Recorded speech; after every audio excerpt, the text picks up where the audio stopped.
शिवराज भूषण प्रकरण 1 मी जिजा भाग 27. लेखक कविभूषण, सादरीकरण डॉक्टर भूषण शर्मा. पुढे जाण्या अगोदर मागच्या भागात मी काय सांगितलं होतं लक्षात आहे ना? हे प्रकरण जिजा थोड्या दिवसात संपेल, पण त्याच्यानंतर प्रकरण दुसरं, तिसरं, चौथं चालूच राहणार आहे. पाहत राहा शिवराज भूषण. शंभूबाळ परत येईपर्यंत मी दिवसाला 10 तरी नवस बोलले असेल आणि किती वेळा रात्री स्वप्नात शंभूबाळ मोगलांच्या हाती लागल्याची स्वप्न पाहून दचकून झाली असे हिशोबच नाही. गडावर शंभूबाळाचे दिवस सुद्धा घातले. जराही कोणाला संशय येऊ नये अशा पद्धतीनं खबर उठवली गेली. खबरगिरांकडून ती उत्तरेत दूरवर पोहोचवली गेली. खबरगिरांकडून जशी बातमी पसरत होती तसा शोध सुस्तावू लागला. स्वाभाविक आहे, शिवाजी त्याच्या राज्यात पोहोचला, पण त्याचा मुलगा राहिला नाही म्हटल्यावर आता शोधायचं कोणाला? राजे तरीही सावध होते. राजगडापासून मथुरेपर्यंत माणसं पेरली गेली आणि मगच शंभूला घेऊन केशवपंत निघाले. केशवपंत हे मोरोपंतांचे मेवणे. त्यांच्या भरोशावरच शंभूबाळानं मथुरेत ठेवलं होतं.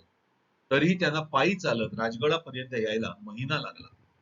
शेवटी एकदाचा माझा शंभू मला भेटला. तिसरा संभाजी भोसला जरी त्याच्या मृत्यूची वार्ता आली तरी सुखरूप होता. यमाला हुलकावणी देऊन त्याच्या थोरल्या आऊला भेटायला येऊन पोहोचला होता. त्याला मिठीत घेईपर्यंत माझ्या जीवाला स्वस्थता नव्हती. साऱ्या राणीवंशाच्या चेहऱ्यावर आश्चर्य होतं, आनंद होता, पण पुतळा मात्र खोल कुठेतरी दुखावली होती. कदाचित हा सारा प्रकार घडताना तिला कोणीच विचारलं नाही, विश्वासात घेतलं नाही म्हणून असेल. त्या दिवशी मला आणि राधाईला देवघरात समजवताना राजांनी पुतळ्याला बाहेर पाठवलं होतं.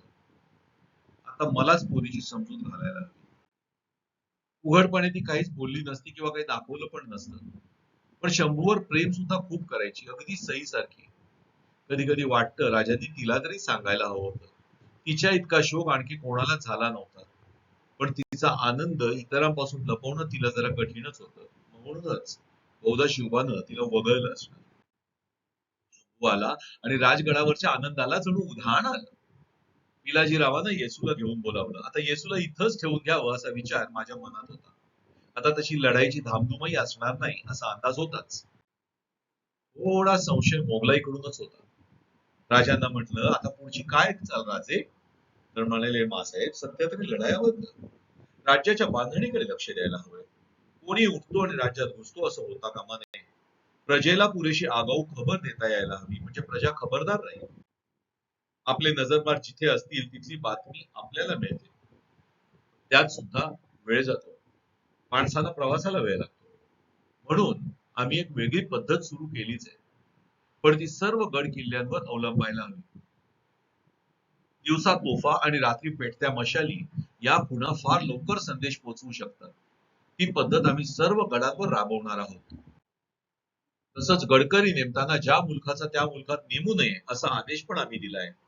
जवळच गाव असेल तर गडकऱ्याचं अर्ध लक्ष आपल्या जमिनीकडे, कुटुंबाकडे राहतं. नातेवाईक दबाव आणू शकतात. नजरेआड दूर असेल तर काही चिंता नसते. बाकी अनेक गोष्टींचा विचार आम्ही उत्तरेत असताना केला आहे.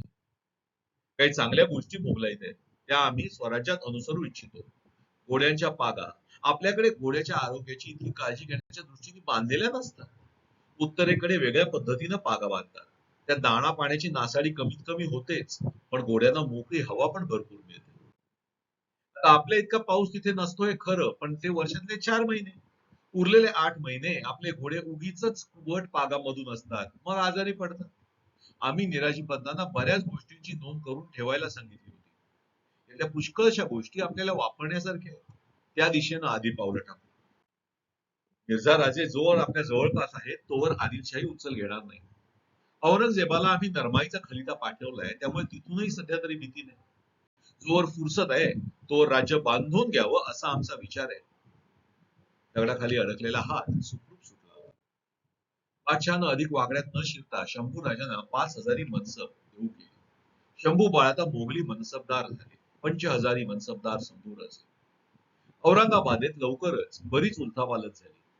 मिर्झा राजे जाऊन त्या जागी शहाजादा मुअज्जम आला. पण आमच्या दृष्टीनं चांगली बाब म्हणजे शहाजादा राजांना वचकून होता. कोणताही त्रास त्याच्याकडून व्हायची भीती कमी होती. राजे म्हणाले सुद्धा, आता औरंगजेबाला मिर्झा राजांचा उपयोग संपलेला आहे. त्यांनी जे राजकारण करू पाहिलं ते फसलं, कारण ते अंगीकारायची तयारी औरंगजेबाची नव्हती. आता हे शहाजाद्याचं भाऊला आणून ठेवलंय, ते आपण पाहिजे तोवर ठेवायचं, नको झालं की उडवायचं. मिर्झा राजे मात्र परत जायला निघाले. प्रवासातच त्यांचा दुर्दैवी मृत्यू झाला. औरंगजेबानं त्यांच्यावर विषप्रयोग करला.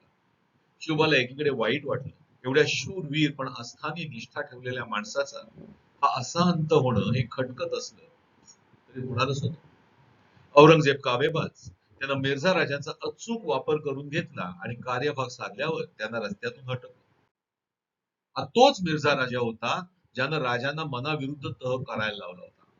राजांचे 23 किल्ले औरंगजेबाच्या घशात नेऊन ओतले होते आणि हा तोच मिर्झा राजा होता ज्यानं बाळराजांच्या केसालाही धक्का लागू दिला नव्हता. आम्ही बाळराजांना पाहावंसं वाटतंय म्हटल्याबरोबर बाळराजांना माघारी पाठवलं. तोच मिर्झा राजा होता ज्यानं शिवबाची दक्षिणेतील पातशाह्यांबरोबर युती होऊ नये म्हणून त्याला आग्र्याला जाणं भाग पाडलं होतं आणि तिथे बादशाच्या कैदेत त्यांना 3 महिने खितपत पडावं लागलं होतं.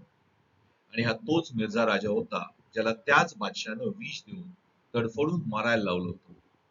अस्थायी निष्ठा ठेवली की त्याचा हाच परिपाक व्हायचा. 4-6 महिने गेले आणि मग राजांनी पुन्हा बादशाला पत्र लिहिलं. 5000 मनसब दिलीत हे तर खरं, पण ती सांभाळायची तर अडका कुठून आणणार?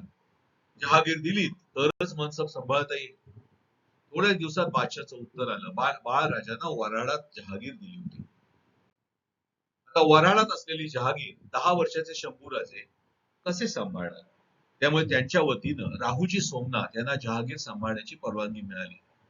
राजांनी म्हटलेला पुरुषांतर तह आता प्रत्यक्षात येत होता, पण त्यापूर्वी कितीतरी पाणी वाहून गेलो. राजे म्हणाले, हे उत्तम झालं, म्हणजे आता 5000 स्वार आपल्याला बादशाच्या खर्चानं बाळगता येतील. फौजेचं परस्पर पोट भरेल. पण आता बादशानं वेगळा खोडा घातला. जहागीर मिळाल्याचं फरमान औरंगाबादला येऊ घातलं होतं. त्याचा स्वीकार करायला शंभूराजांना औरंगाबादला जाणं आवश्यक होतं. पण शंभूराजे थोडे बावचळले, त्यांना धीर येत नव्हता. आबासाहेब, आम्ही तिथे गेलो आणि आम्हाला परत पकडून ठेवलं तर? राजे हसायला लागले, पण मीच पुढे आहे. लहान असताना पोर आग्र्याला अडकलं, त्याची धास्ती घेतली त्यानं. वर त्याला एकट्याला मथुरेत ठेवून तुम्ही इथे आलात. आग्र्याहून सुटल्यापासून तुम्ही सरळ परत आलात, पण एकटं परमुलकात राहणं काय असतं ते फक्त शंभूराजांना ठाऊक. तुम्ही वेगानं आलात, त्यांना 2 महिने मथुरेत काढावे लागले, तेही सर्वस्वी परक्या माणसांसोबत. हसण्यावारी नेऊ नका राजे, बाळाला धीर द्या. राजे म्हणाले, शंभूराजे तुम्ही मुळीच काळजी करू नका. आता तुम्ही बादशाचे मनसबदार आणि जहागीरदार आहात. तुम्ही सडे जाणार नाही. तुमच्या सोबतीला येसाजी, तानाजी, कुर्तोजी आणि आपली फौज असेल. लहान सहान नाही, पुरी 5000 स्वारांची. बऱ्याच दिवसांनी घराला जरा स्वस्थता लागली. सलग 6 महिने तरी शिवबा गडावरच होता. त्याच्या म्हणण्याप्रमाणे राज्याची व्यवस्था लावली जात होती. प्रतापराव गुजर शब्द झेलायला तयारच होता. त्याच्या हाताखाली आनंदराव आणि सोयराचा भाऊ हौसाजी मोहिते होते. मोरोपंत आणि अनाजी महसुलाच्या व्यवस्थेत गुंतले होते. खरी जबाबदारी अनाजींचीच होती, पण मोरोपंत मदत करायचा. सोयराला डोहाळे लागले. परत आम्ही एकदा थोरल्या होणार अशी लक्षणं दिसायला लागली. बहिर्जी येऊन राजांजवळ कानगोष्टी करून गेला आणि लवकरच नवी मोहीम निघणार याबद्दल आमची खात्री पटली. लवकरच राजे तळ कोकणात उतरले आणि मालवणला जाऊन सिंधुदुर्ग पाहिला. तसेच खाली गोव्याकडे गेले. मध्ये नार्व्याला सप्तकोटीश्वराचं प्राचीन स्थान, खुद्द श्रीकृष्णानं जरासंध वधाच्या अगोदर तिथे येऊन पूजा बांधली होती अशी तत्रस्थांची धारणा. पण फिरंग्यांच्या भीतीनं उद्ध्वस्त झालेलं देऊळ कोणी उभं करत नव्हतं. राजांनी जीर्णोद्धार करून वर्षासन दिलं. पुढे गोव्यावर हल्ला करणार होते, पण कुठेतरी बेत फसला आणि मोहीम आवर्ती घ्यावी लागली. राजे परत आले आणि पाठोपाठ उत्तरेतून बातमी आली की औरंगजेबानं काशी विश्वेश्वराचं देऊळ जाया केलं. हिंदूंवर जिझिया कर बसवला. मी तर हतबुद्धच झाले, काय म्हणावं या धर्मवेडाला. पाठोपाठ वऱ्हाडात बाळराजांची फौज सांभाळणारे राहुजी सोमनाथ आले. काय झालं विचारता कळलं की बादशानं त्यांच्या गिरफ्तारीचा हुकूम पाठवला होता, पण शहाजाद्यानं आधीच कल्पना देऊन त्यांना रात्री तळ उठवायची सूचना दिली. वाटेत बादशाही मुलूक लुटीत राहुजी परत आले. तह तर आता मोडलाच होता. मोगलाई मारून खायला आता हरकत नव्हती. मिर्झा राजासारखा बुद्धिमान शूरवीर आज बादशाह जवळ नव्हता. दक्षिणेची सुभेदारी पाहणारा शहाजादा नालायक होता आणि राजांना घाबरून होता. आजची गोष्ट इथेच पुरे. पुढची गोष्ट पुढील भागात भेटूया. धन्यवाद.